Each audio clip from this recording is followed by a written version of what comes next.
Now, for the record, this plugin's made by a company called dSoniq. I assume that's how you pronounce it. I really don't know, but you can look it up and see yourself. But this is sponsored by that company. They did provide this free, and ultimately they have zero say in my opinions on this whatsoever. And so, yes, we're going to talk about some emulation software. You know, there are a lot of folks out there who are simply not in a position to be able to do room treatment, or they're not in a position financially to be able to afford really good monitors. And, you know, there is a myth out there. Can you or do you really need expensive monitors to mix well? And my answer to that is no. It does make it easier, for sure, but the answer is no to that. What you just have to learn to do is learn your monitors and know their weak points and their strong points so that you can compensate for that during the mixing. So for many people, they live in an apartment and they have two different things working against them there. Is it okay if they make the modifications to the walls to hang the room treatment? I would say that's generally not a problem, but the biggest problem is your neighbors. Okay, you can't mix at any kind of volume without your neighbors banging on the ceiling or banging on the walls and you getting showed up with an eviction notice saying, "Get out, you're too loud." Been there, done that. Long time ago, but I have been there. So ultimately, we've got to be able to figure out how do we get this done and get it done effectively. And that's why it's one of the reasons the car mix has become so popular amongst people. Really what the car mix stands for is you're going to test that audio in an environment where you listen to all kinds of different sound sources and you know how it should sound in your car because you spend a lot of time in your car. Well, it doesn't have to be a car, but for most of us, that's what it is because of commute time. Do you really need it even if you have room treatment in your studio? Now, I will always say this. Today is a day that you can mix on headphones. That said, you are more likely to get ear fatigue from headphones much faster than you are listening to traditional studio monitors. You're going to get ear fatigue no matter what. But in my opinion, certainly I'm speaking for myself. You can decide whether that's for you or not. But really, it starts, you can only handle so much of that. And then you got to just take a break. Now, the next thing up you're probably going to say is, look, Barry, there's already some great manufacturers of some devices and or software out there that already do this. You've got SonarWorks, and of course, you've got Steven Slate's VSX headphones. Both of those do a great job. I'm not going to take that away from anything. Both of those do a great job. That said, we've got a newcomer, and that's where dSoniq comes in. And today, that's what we're going to talk about. Before we get into that, let's talk about some of the advantages and disadvantages of this particular plugin as it relates to its competition. So let's talk about SonarWorks for a second. SonarWorks is a much more expensive system to get into. It's primarily designed to analyze your room treatment in your room so you can properly treat your room, as well as you can use it for headphone mixing. And so it does a great job, but it ain't cheap, okay? Next up, you've got Steven Slate VSX. Steven Slate VSX is a great system, and I do like it a lot. That said, it does have some drawbacks. I particularly find these to be very cheaply made. It's the biggest concern I have with VSX. Their durability and how long they're going to last. Because I'm going to tell you, the headphones that I tested the dSoniq plugin on, the headphones that I did that on are over 13 years old. And they're still as good today as they were the day I bought them. I've never had to do a single thing, including needing to replace the cord. This cord is way too short. It doesn't feel durable. These feel like a cheap set of $22 Bluetooth headphones.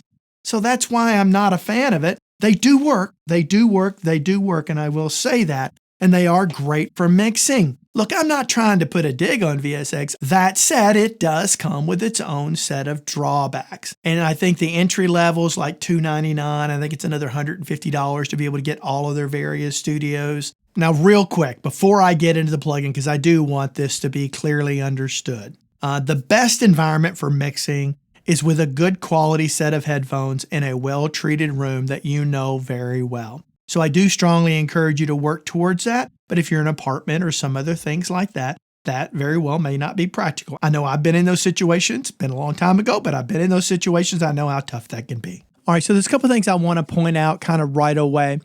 This is not resizable, and that is probably one of the first things I would ask them to change somewhat. I think it's really helpful when you're going through the process of getting it set up. After that, I don't think it really matters, but I think having a resizable one or a full screen one could just make that a little bit easier for everybody. But that's a minor beef. One thing is absolutely critical, and you must listen to this. Very important. You're going to notice up here where this is where I can go and choose different musical environments. Like, let's say, for example, if I chose this one and load this one, now I've got this one in here.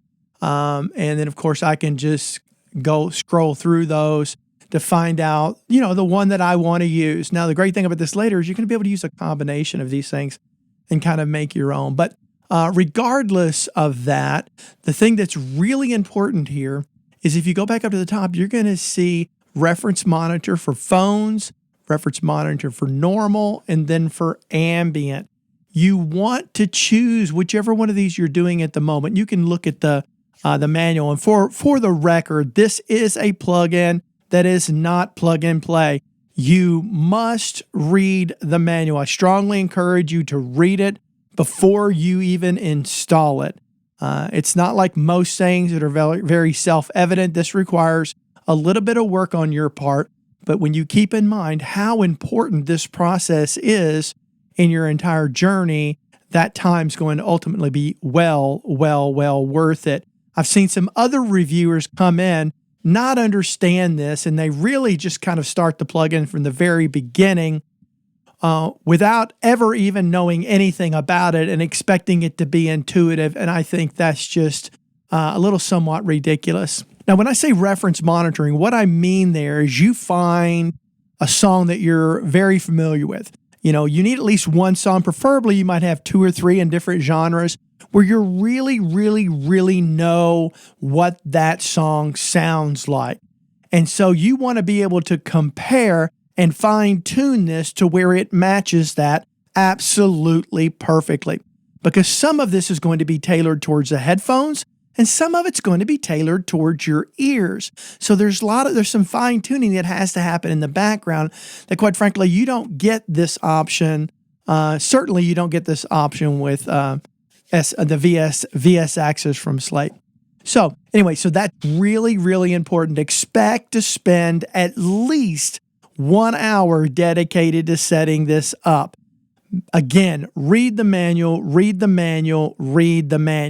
So let's kind of go through this and stuff now. I'm using a set of Audio-Technica ATH M50s.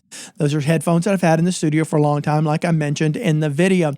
But if you don't have anything set up, you can click this and go down and choose from a very long list of particular devices or headphones that you can use. I'll scroll through that list here in a second.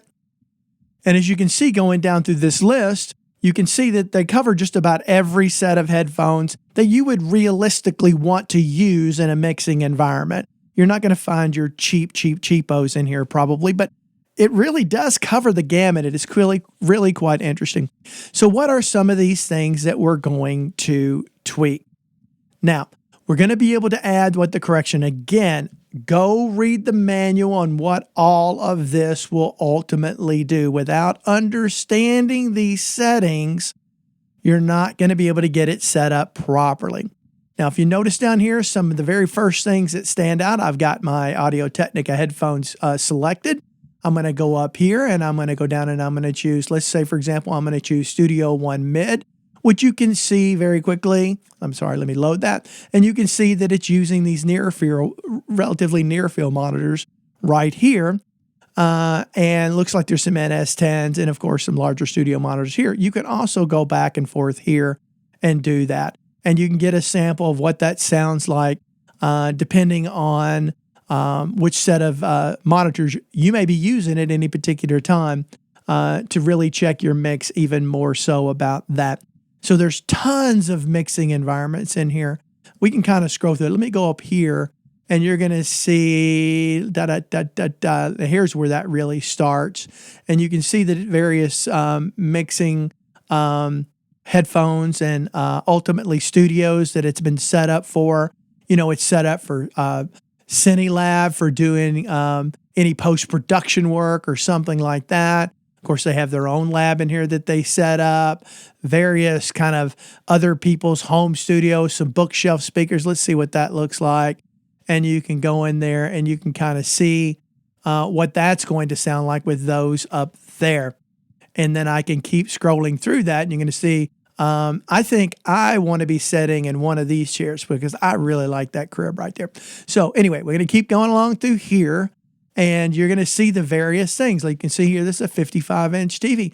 So anyway, it covers just about anything that you'd want to check, which is very, very, very, very, very, very cool. Your average person is going to be listening to this on a set of earbuds, headphones, or in their car. That's where most people, I think, today listen to music. Now, I don't want to put everybody in a single category, so that's maybe not fair, but that seems to be my overall conclusion that I've come to.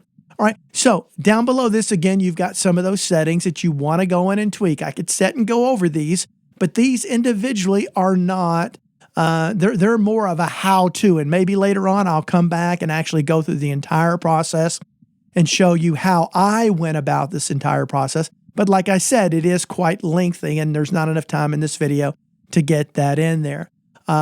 So down here below, you've also got this section right here, which is another menu option that you have. So you've got also have advanced mode that would get you more advanced settings if you needed to use those.